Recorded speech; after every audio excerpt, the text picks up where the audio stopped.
तर आणखी एक धक्कादायक बातमी साताऱ्यातून फलटणमध्ये महिला डॉक्टरनं आत्महत्या केलेली आहे। महिला डॉक्टरच्या हातावर अत्याचाराचा उल्लेख आहे। सुसाईड नोट तिनं हातावर लिहिली। माझ्यावर 4 वेळा अत्याचार झाला असं महिला डॉक्टरनं हातावर लिहिलेल्या सुसाईड नोटमध्ये म्हटलंय।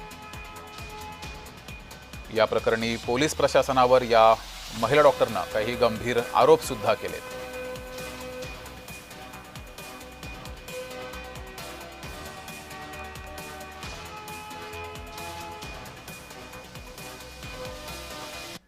अधिक माहिती घेऊया, आपले प्रतिनिधी आमिर हुसेन आपल्यासोबत जोडलेले आहेत। आमिर, खरं तर फलटण हादरलेलं आहे। एका महिला डॉक्टरनं सुसाईड नोट लिहिलेली आहे आणि पोलीस प्रशासनावर काही गंभीर आरोप केलेले आहेत। आता या प्रकरणी तपासामध्ये आतापर्यंत काय काय समोर आलंय? नक्कीच जगदीश, आपण बघितलं तर सकाळी जी घटना घडली होती फलटणमध्ये, एक महिला डॉक्टरनी सुसाईड केलेला, हातावर त्यांनी आपली सुसाईड नोट लिहिलेली होती। त्या डॉक्टरचं नंतर शोध लागला की ते बीड जिल्ह्याचे वळवणी तालुक्यातली डॉक्टर आहे, महिला डॉक्टर आहे। आणि विशेष म्हणजे आपण जेव्हा त्यांचे जाणपूस केलं तर गावात पोहोचलो तेव्हा त्यांचे चुलते भाऊ किंवा नातेवाईक तिकडे होते। त्यांचं म्हणणं असं होतं की 2 दिवस पूर्वी त्यांना फोनवर बोलणं झालं होतं, मला सुट्टी देत नाही, मला दिवाळीला यायचे असं सुद्धा ते म्हणाली होती। विशेष म्हणजे त्याच्या भाऊचं असं म्हणणं आहे की तिकडचे जे पोलीस अधिकारी होते, जे दवाखान्यातले रिपोर्ट असतील का ते त्यांच्याप्रमाणे द्यावं अशी मागणी त्यांच्याकडून देत होते आणि नेमके त्रास देत होते असं सुद्धा त्यांच्या भावाचं म्हणणं आहे। विशेष म्हणजे त्यांच्या भावाने हे सुद्धा म्हणलं की दवाखान्यातले जे कर्मचारी आहे हे भ्रष्टाचार करत आहे असं सुद्धा त्यांनी सांगितलेलं आहे। आणि त्यांना 2 दिवस दिवाळीला सुट्टी पाहिजे होती, ते सुट्टी सुद्धा देण्यात आली नव्हती। 2 दिवस आधीच ते आपल्या बहिणीला बोलला होता की दिवाळीसाठी येणार आहे का, तर ते म्हणले मला यायचं आहे पण मला इथून सुट्टी भेटणार नाही, सुट्टी देत नाही आणि मला मानसिक त्रास लई आहे असं त्यांनी नातेवाईकांकडे सांगितलं होतं। जगदीश जे मात्र आमिर, या महिला डॉक्टरनं सुसाईड नोटमध्ये काही पोलीस प्रशासनावर गंभीर आरोप केलेले आहेत, त्यानंतर काही पोलीस प्रशासकांना बडतर्फ सुद्धा केलेले आहे। आत्ताची अपडेट काय आहे? आता या प्रकरणी कसा शोध सुरू आहे, तपास सुरू आहे? नक्कीच जर आपण बघितलं तर फलटणला जी घटना घडली होती त्यानंतर शोध मोहीम सुरू झाली। शोध मोहीम सुरू झाल्यानंतर हेच कळालं की जे पोलीस अधिकारी होता हे सुद्धा बीड जिल्ह्याचाच आहे आणि परली तालुक्यातला आहे असं आपल्याला सूत्रांकडून माहिती भेटलेली आहे। विशेष म्हणजे आता पोलीस पथक रवाना झालेले आहेत, पोलीस त्याचा शोध घेत आहे, नेमकं कोण आहे काय त्याचा पता लावतात। आता दोन्ही जे आपण जर बघितलं तर जे डॉक्टर होते ते सुद्धा बीड जिल्ह्यातच होते आणि जे आरोपी आहे ज्यांच्यामुळे त्यांनी हत्या केली, आत्महत्या केली, त्याच्या हातावर सुसाईड नोटवर नाव आहे, ते सुद्धा बीड जिल्ह्याचेच आहे। विशेष म्हणजे आता पोलीस नेमकं ह्याच्यावर काय कारवाई करणार, नेमकं आरोपीला कधी धरणार, हे सुद्धा एक आव्हान आहे पोलिसांसमोर। विशेष म्हणजे आता आपण जर बघितलं तर त्यांच्या गाव जे वळवणी तालुक्यातील अतिशय गरीब कुटुंबातली ह्या मुलीने शिक्षण घेतलं होतं, डॉक्टर झाली होती। त्यानंतर त्याला 1.5 वर्षापासून हे फलटणला ड्युटी करत आहे। आणि विशेष म्हणजे जेव्हा ते नातेवाईकाला 2 दिवस आधी नातेवाईकाने त्याला बोलले की तू दिवाळीला येणार आहेस का, तेव्हा ते म्हणले की मला इथून सुट्टी देत नाही आणि मला इथे मानसिक त्रास आहे। जगदीश ठीक आहे आमिर, धन्यवाद दिलेल्या या माहितीबद्दल। तर या पीडितेनं सुसाईड नोटमध्ये काय लिहिलंय त्यावर एक नजर टाकूयात। पोलीस निरीक्षक गोपाळ बदने यानं माझ्यावर 4 वेळा बलात्कार केला असं या सुसाईड नोटमध्ये लिहिलंय। पोलीस प्रशांत बनकर यानं मला सतत मानसिक त्रास दिला असंही लिहिलंय।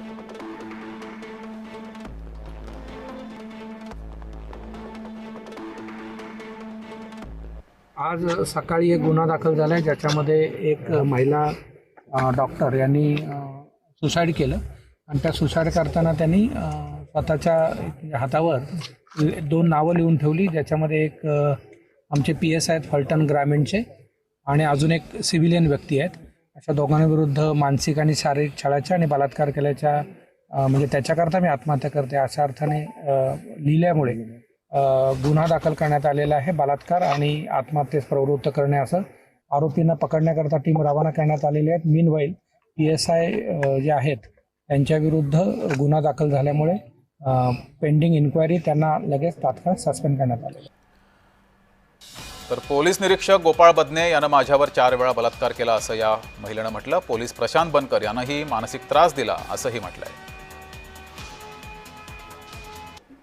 फलटणची घटना अत्यंत दुर्दैवी आणि मनाला चटका लावणारी अशी घटना आहे की एका डॉक्टरने स्वतःचं आयुष्य त्या ठिकाणी संपवलं। याची माहिती काही वेळापूर्वीच माझ्याकडे आली आणि या संदर्भात साताऱ्याचे SP तोशीजी यांच्याशी माझं बोलणं झालंय।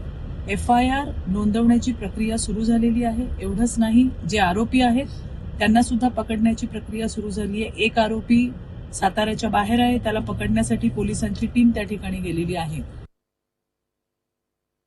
ते आपल्या सोबतच्या डॉक्टर सोबत जे काही जिल्हा रुग्णालयामध्ये पोलिसांची जाळी असती हिच्या सोबतच अशा पद्धतीने क्रूर पद्धतीने तिला मरायला मजबूर करत असतील तर या बदने आणि बनकर पोलिसाला तातडीने निलंबित केलं पाहिजे.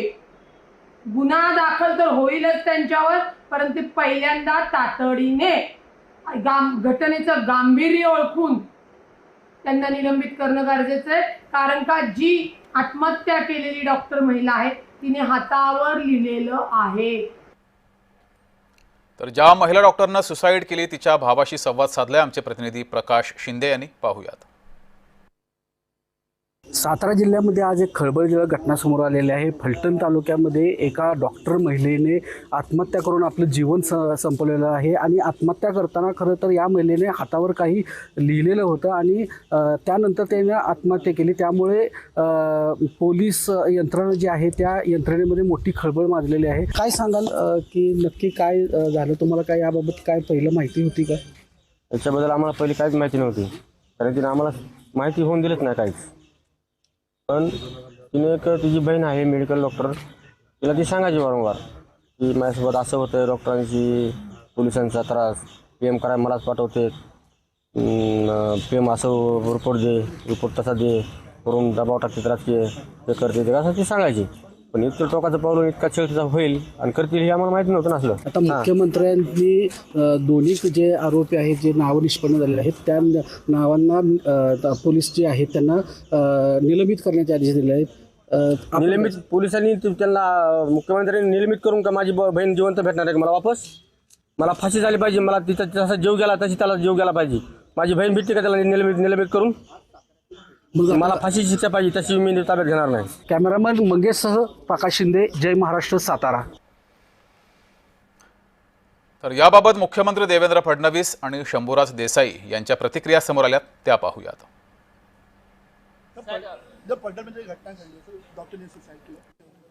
त्याच्यावर आता सगळी कारवाई झालेली आहे आणि त्या संदर्भात सांगू अशी माहिती पुढे येते की त्या महिला डॉक्टरांनी हातावरती त्यांना ज्यांनी त्रास दिला त्या व्यक्तींची नावं लिहिलेली आहेत आणि त्यांना काही त्रास पूर्वी काही लोकांनी दिला होता असं त्यांच्या नातेवाईकांच्या बोलण्यातनं आलेलं आहे. आम्ही गुन्हा दाखल केलेला आहे आणि एक चांगली सिनियर SDPO दर्जाचे महिला अधिकारी तिथले सगळे पुरावे ताब्यात घेण्यासाठी सकाळीच आम्ही रवाना केलेले आहेत. त्या महिला अधिकाऱ्यांनी त्यांचं कामही सुरू केलेलं आहे. बरेचसे पुरावे त्यांनी हस्तगत केलेले आहेत. गुन्हा दाखल करून जे 2 आरोपींचे नाव आहेत त्याच्यामध्ये एक PSI आहेत, त्यांच्या आरोपीमधून नाव समाविष्ट आहे. त्यांच्या PSIचं निलंबनाचा आदेश SP यांनी निर्गमित केलेला आहे. दोन्ही आरोपींना शोधायला 2 पथक तैनात करण्यात आलेले आहेत. SP यांनी स्वतः विक्टीम आणि त्यांचे नातेवाईकांना भेटून तपास आणि पुढच्या प्रगतीची माहिती दिलेली आहे. याच्यामध्ये जे जे पुरावे आहेत ते घेऊन तपास चांगल्या प्रकारे करण्यासाठी जे काही शक्य आहे ते सगळं पोलीस खात्यातर्फे SP स्वतः करत आहेत.